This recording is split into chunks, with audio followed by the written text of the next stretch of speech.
Well, hello everybody. How are you today? My name is Amar Sheth of Sales for Life, and I welcome you all. Welcome to the first edition of 5 Ways to Get Found Online and Grow Your Bottom Line.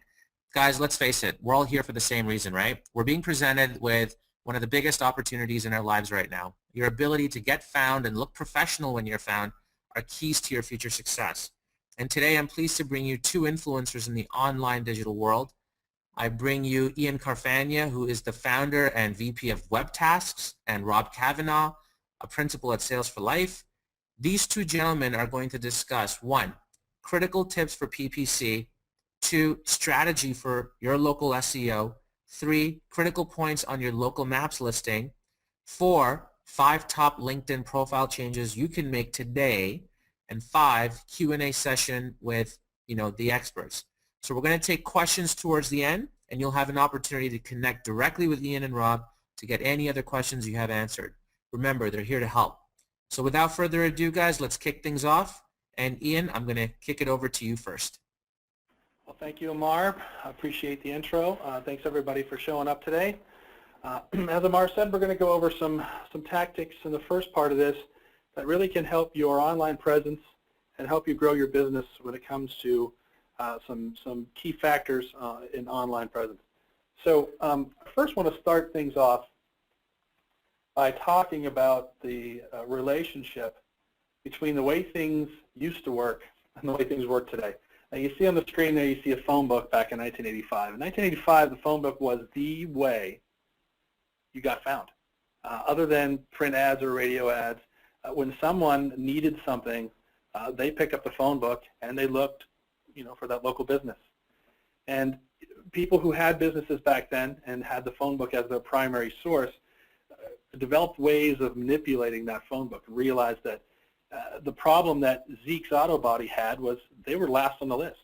And they knew that being last on the list was very difficult for them because the person who was first on the list probably was going to get that phone call.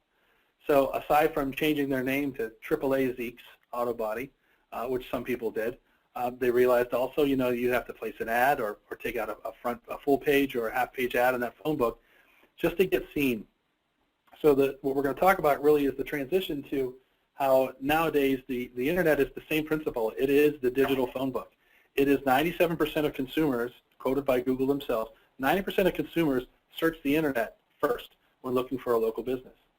And even though the internet isn't listed in alphabetical order, the same principle applies where you need to be at the top of the list, because if you're on page 2 or page 3, no one's going to search for you past page 1 primarily. So being visible and being in front of those people who are looking for you is paramount, and that's really what this is going to be about today. So the whole discussion is going to be around one of our clients who's a bail bondsman in Sanford. We're going to use his keyword terms to kind of show you as we go through the processes how we strategize and how we help our clients and to give you some tips on how you can make some changes to your online presence. So what you're going to see is you go into Google and you type in Sanford bail bonds. You're going to get a return page that's going to show you a few things. You're going to see the 3 sections. The first section is really the PPC or the paid ad section. The second section you're going to see there is the organic local search results, and the next section you're going to see is the Google local maps section. So we're going to talk about the PPC section first and some things you can do to, if you're running a PPC campaign, how you can maximize and really kind of reduce your pay-per-click. Now, pay-per-click advertisement really, if you're unfamiliar, pay-per-click advertising really is just a form of advertising that allows you to pay for only the clicks that you see in the advertisement. They're smart, they're targeted with geographic locations. They show themselves to people who are searching for keywords related to them, and they're the very first thing on the page that your consumers will see when they search for your products and services. And the bottom line really is PPC can produce instant business, but the problem is you can easily waste your money on a PPC campaign if you don't set it up correctly. So we're going to talk about a couple of things that can save you some money. The one that we're going to talk about is what's called a quality score. Now, PPC ads are based on 2 things, bid amount and quality score. And the higher your quality score is, the lower your bid amount will be, thus saving you money. And you can raise your quality score by making sure that your ad has the same exact keywords as the landing page and the copy, the ad content which you're creating. Now, the click-through rate, your CTR, really just means the number of clicks divided by the impressions that you're shown. And let's just see an example here so we can see that in true time. We're going to show you the back end of one of our the client's ad campaign. You're going to see for our client, we have a few keywords that we're running, and the quality score, which you see, is a 7 out of 10. And when you're going to the quality score, there are a few factors. You can see the expected click-through rate, the ad relevance, and the landing page experience. Okay, those are the three things that really kind of give you that quality score. Quality score can be anything from 1 to 10 to 10 out of 10. And then now the next thing you might ask is, well, what good is a quality score for me? And the biggest example is, if you create a keyword of Sanford bail bonds, and the ad that you create doesn't have the word bail bonds in it or Sanford in it, or the landing page that you send someone to isn't optimized for that Sanford bail bond keyword, you're going to get a low quality score. You're going to get a 4 or 3 out of 10, because Google's going to assume that that's just not quite relevant for what their searchers are looking for. They're still going to serve it up, and you're still going to have the opportunity to have it clicked. But if someone does click on that ad, you could pay $30 a click. But if you go in and you optimize it and you make sure that your keywords are the same as the ad copy, and you go to your landing page and you make sure that that landing page is optimized for that keyword, you're going to get a higher quality score. So getting a 7 or 8 out of 10, listen, we'd all love a 10 out of 10, but 10 out of 10s are very difficult to get. So if you can get to a 7 out of 10, you're really going to save yourself a lot of money. So the next thing we're going to talk about are negative keywords. Now, negative keywords really should be checked on a daily basis if you have an active campaign. Okay? Negative keywords are the keywords that you don't want your ad to show up for. And you could use your AdWords account to kind of really determine which keywords you want to add to your negative AdWords campaign. We're going to take a look at that as well. So under the keyword section at the very bottom, there's a spot for negative keywords. But it's also going to show you all of the keywords that you've gotten clicks for previously, and then the cost per click. So for our client doesn't want to be shown for his competitors' ads. He doesn't want to be shown for someone who is looking for unfair business practices in Florida. He doesn't want to be shown for Connie Bale's bail bondsman or A1 anytime bonding. Bill's bar soap for Florida. How that ever got a click on our ad, we don't know. But those are the things that we look at every day and add to his campaign. And because what I explained earlier, we're not optimized for those keywords. So if someone does click on our ad, our cost per click could be triple what our average cost per click is, which raises our average cost per click. So we add those keywords on a regular basis to our client's campaign to ensure that he only shows up for what's relevant, and we lower the cost per click that way. So the next thing we really want to talk about is going to be option 2, which is something you can do for your local organic search. Now, local organic search obviously entails a lot of efforts, but this is just one thing that you can do to optimize your page and ensure that you're going to give yourself the best shot at being ranked locally. On-page optimization really is how your business gets found. The keywords, simply put, are words and phrases that people type into their search bar to find the services or products or the businesses like you offer, just like the Sanford bail bonds client. A word of advice: don't optimize for too many keywords, or you're going to do yourself a disservice. You want to have a balance. So let me show you an example of how you optimize your page. This is our client's website. You go to the client's website. We're going to view the page source. And when we view that page source, we're going to search for the keyword that we want to be optimized for, and that's Sanford bail bonds. So when we type that into the search, we're going to see that Sanford bail bonds shows up on that page 15 times. So in a certain algorithm, there's a keyword density tool that we use to show that we don't have it too many times, and we do have it enough times in certain spots.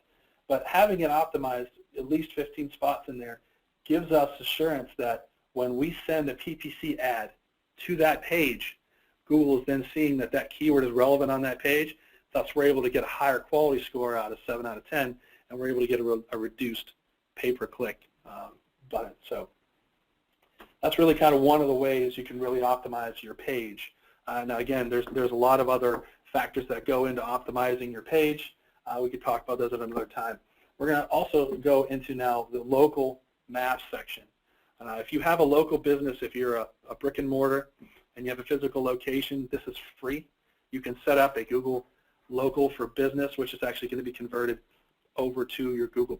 So creating a Google+ account and setting up a local maps listing is something that you can do as a business owner to really kind of give you what we call free traffic. If you can get listed in the map section, you're going to get pretty high in the search, and that's going to turn into some instant traffic for you. But there's two critical factors for making a great local listing. One is the consistency of the listing and ensuring that your website specifically matches other listings exactly word for word. I'm going to get into more detail about that. Your category of listing, ensure that your categories on your listing specifically relates to the keywords that are optimized on your website. So let's go a little further into that, and we're going to talk about also about citations, which is another option. Now, citations have to be exact across every platform, and what that means is when you have the ability to go to a directory, a Yelp, or one of those places that allow you to create a business listing that lets your business be searched on their directory, be confident that when you put that information in, that it exactly replicates what you have on your website and in your Google Plus page. If you spell the word Parkway on your Google Plus, spell it in your directory listings. If you abbreviate it as NY, then spell it, NY when you create your citations. And the reason we say this is because there are so many addresses that are so similar. If you're in a suite or if you're in a shopping mall, that it's easy to get confused, or the algorithm to not associate that listing correctly, and you just won't get credit for that citations. And the citation is really one of your, it's considered a link back to your site, and link building is really one of the primary ways of making that maps listings be more relevant. So be diligent when you're creating your citations, that you're very specific about the way that you create your address and your street address and things of that nature. And I'm going to show you how you do that. You kind of go to the Google Plus businesses, or if you have your Google Plus, or if you had your login to Google Places for Business, you can access it a couple of different ways. But you go to your business page, and when you log into your business page, you're going to have the option to edit some information. You're going to edit the address, and just in that section where you have the street address, the city, and the zip code, if your street address is DR for drive, make sure the period's not there, or it's not written out drive. Make sure your address is correct, obviously. If you have a suite, put that in this second line.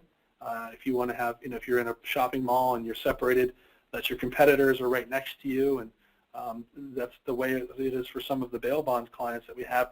They're in the same plaza and they're right next door, so the way that they have to be different is their suite address. So we have to be very specific in putting that in our citations to distinguish them. So that's really kind of where you're going to make that change. And that little inconsistency of having the wrong citation could almost be wasting your time and wasting your efforts and the work that you're doing. So consistency really is key.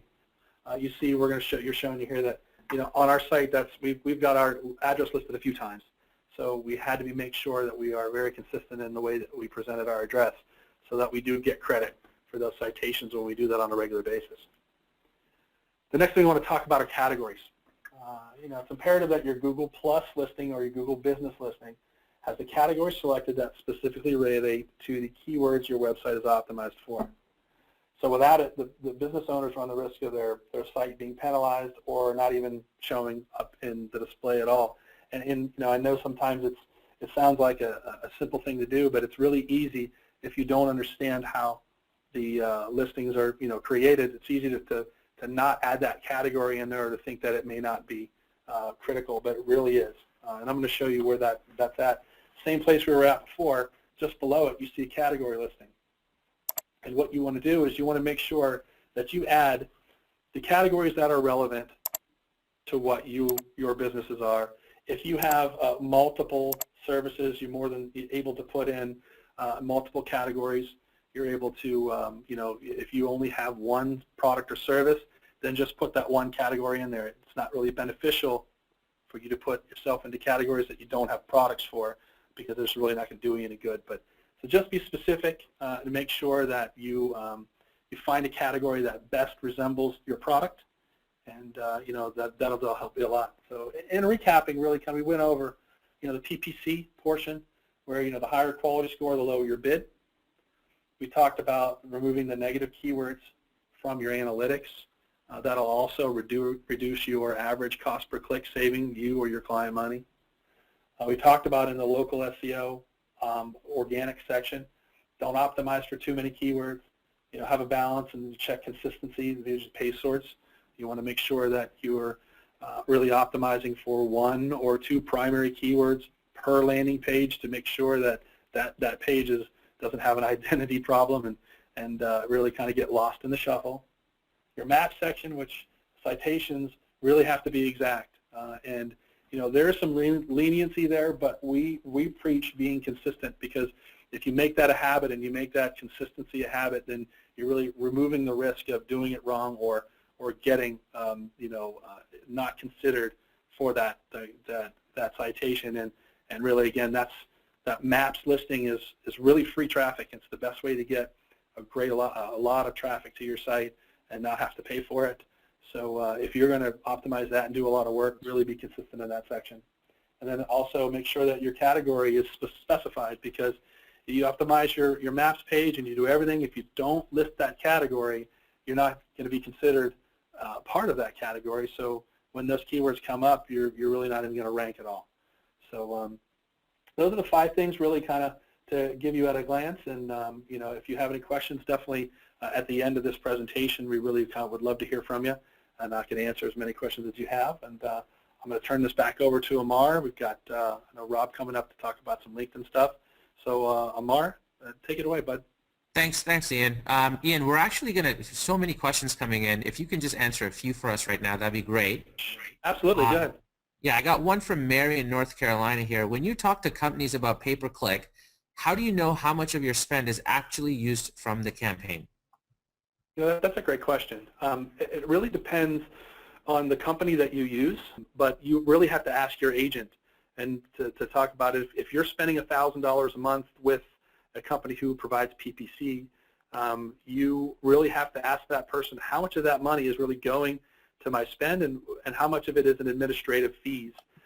Some companies I know charge 40% of your spend actually goes to process that account. So really you're only getting 6 out of $10 really goes into ad spend.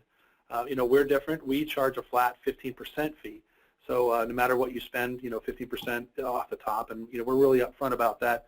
Some places are, some places aren't. But I would really ask your representative or your account rep, if you go and do a PPC campaign yourself, there is no spend, there is no cost. But if you have a service that that'll do it for you, really kind of it's across the board. So you really kind of want to do some research and find out. So if that answers your question. Cool. Thanks, Ian. Okay, I got one more for you here. Brett from Gainesville. I was told that the more keywords you have, the better your website will do.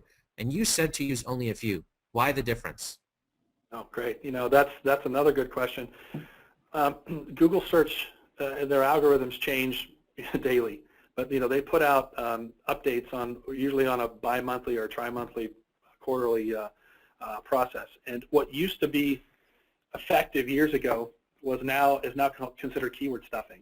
There used to be a meta description in your source code that was called keywords, and you would throw in as many keywords as you thought you wanted to be ranked for, and in Google's in its earlier infancy would take that into consideration and rank pages based on those keywords. Well, because it got to the point where people were exploiting the system, that meta description tag is really ignored now by Google. So when you start to flood your page with so many keywords, the keyword density drops, and your effectiveness on each of those keywords become minimalized. So when we say 1 to 2 specific keywords, It's because there is a formula where how many times that keyword shows up on the page divided by how much content and copy there is. And once you hit that critical right balance of keyword density is where you're optimized at your best. So the best thing to do is really 1 or 2 keywords, and if you have more keywords to optimize, create additional pages and optimize those pages for those keywords. So that's really kind of, that answers that question too. Yeah, thanks for that. Now I'm going to turn it over to Rob. Rob's going to really talk about, the whole concept of LinkedIn and what LinkedIn really means for your business today. So Rob, I'm going to switch it over to you right now. Terrific. Thanks, Amar, and thanks, Ian. Certainly appreciate your insights on SEO. And I think to frame up my component of the presentation, you probably said it best that roughly 90% of B2B buyers go to Google and conduct a search as they're starting their due diligence to procure any products and services. Another interesting metric to layer over top of that and to help us understand why it's so important that we build what I'm going to talk about being buyer-centric social profiles is that our customers are getting roughly 70% of the way through their buying cycles while they're doing their searching online. So with your help and with Webtasks' help, you can help organizations get found more easily. What we want to focus in on is what you look like and the message and the image you convey when you're actually getting found. And so there's a couple of essential elements when you're configuring a buyer-centric social profile. And of course, you want to focus in on your target. And we at Sales for Life, we teach a social sales curriculum that has an analogy for social selling around an irrigation system where you'll see some of the leads in here around water and pipelines, by example. But the point being, social profiles must be focused on your buyers. No longer can they be resumes. And I think of an old sales adage, you can't sell Bob Brown what Bob Brown buys if you can't see Bob Brown through Bob Brown's eyes. And that, to me, really frames up, how you need to be thinking about your social profiles. They need to be landing pages of engagement for your buyers, helping them through their buying process. And when you start to configure changes to your social profiles, and this is really what I think we probably have time to hone in on today, there are really only a few elements of your profile that actually matter. And so I'm going to dive in directly, just based on time, to an interesting heat map that I've got here that shows that this is a study that LinkedIn did, a retinal scan or a heat map showing where people actually pay attention when they're visiting your profile. And that's the reality. So Google says that 90% of B2B buyers start their journey online. They get roughly 70% the way through their buying journey. The reality is, more often than not, they're reaching your LinkedIn profile pages before your company's website. And when they get there, these are the 5 things that they care about the most. Your photo. Is it an accurate representation of yourself as a professional? Your activity feed. Are you sharing insightful, valuable content that helps nurture the sales cycle or nurture your buyers or prospects through the buying process? And actually, LinkedIn, as of December, has taken the activity feed down for some retooling, and I would suspect that that's going to be brought back up as either free or paid functionality that will look different but achieve the same thing. It'll ultimately monitor and give you the ability to share insightful, valuable content and be a valuable contributor to the communities of interest you serve. Thirdly, they look at your headline. Does it clearly depict the value that you can deliver, the benefits that you can deliver, and how you can help them? They look at your recommendations. Are you a trusted, credible source of information? Are you a reliable resource?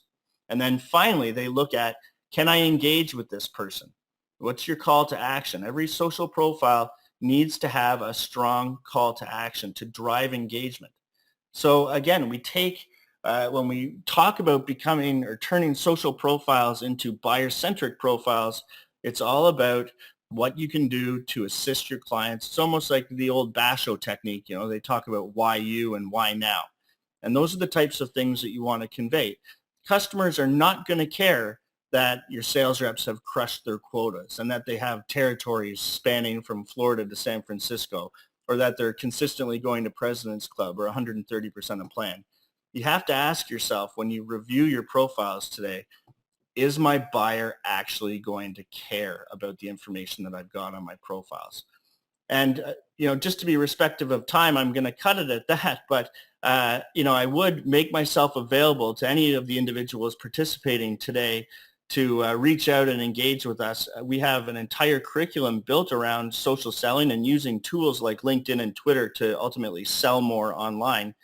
And again, back to Webtasks' main points, it's all about getting found. And once you can get found, it's all about how you look and the perception and the image that you convey to the market. And making some fine-tuning and some adjustments within LinkedIn can help you advance your business in spades. So with that, Amar, I think I'll pass it back to you, and if we can field any of the remaining questions, just again to keep it at the half hour, and we'll take it from there. Thanks, Rob. Really appreciate that. I got one more question here. Ian, this one's back to you, and this is David from Chicago. We paid a lot of money and got a great looking website. In a search, it shows up in Google on page 4, and we can't attribute any new business to it. Why? I guess that's a pretty big question. I would probably want to talk to him a little bit more to find out a little bit more about his site, and without really going to his physical site, I guess I can make some rough assessments. If it's on page 4, obviously it's not ranking. So the first thing we would probably do or suggest to him is really to decide on whether whoever created his site set their on-page SEO up correctly. Is their site structure created correctly? Do they have the right title tags and meta descriptions and H1 headers? And so if all of that stuff is done correctly, then really it's about, he may be in a very competitive market and in a competitive situation where he may need more ongoing services.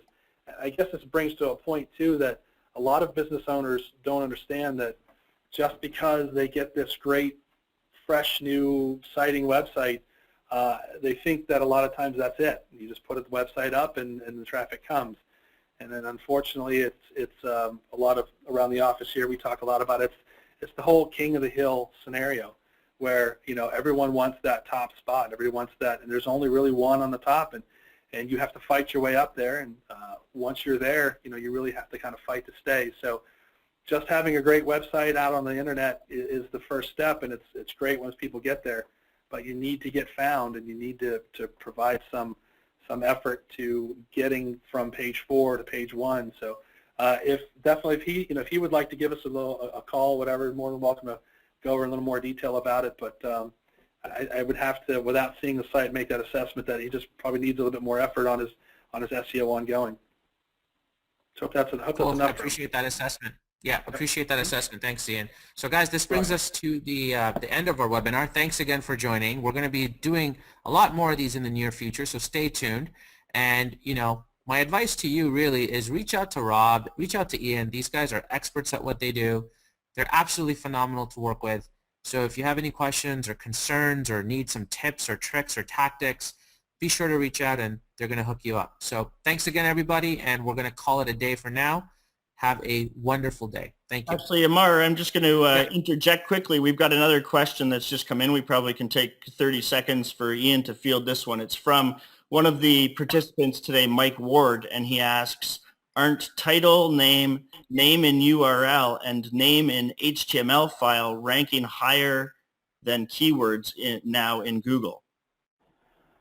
It really is going to depend on how competitive the keyword is. There's a lot of factors as far as that, but just having a keyword-rich URL or title, like for instance, if I had the URL sanfordbailbond.com, would that rank better than executive bail bonds in Sanford?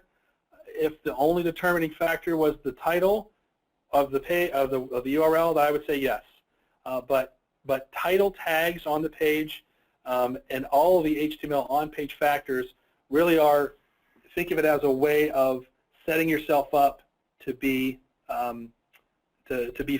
It's the ongoing effort. It's the more effort you put in to get those pages ranked for specific keywords. So the keyword tool itself, the meta description, is no longer even seen by Google. So that meta tag is no longer relevant. So I'm trying to understand the question. If he's talking about the title tag as being more relevant than the keyword tag, absolutely. If he's talking about the name in the URL working better than keywords, I would probably disagree with that, because I know that I can get a URL that's not even related to my business ranked higher than a URL that has the business keyword in the URL. It's really the amount of effort that's put on a regular basis. So if I'm understanding the question correctly, I think that's the answer. But again, I would love to talk to him more about it. If he has some more questions, he's more than welcome to give me a call or send me an email if I didn't answer his question. That's great, Ian. Thank you very much. And this is just Rob Kavanaugh. I'll sign off for the group.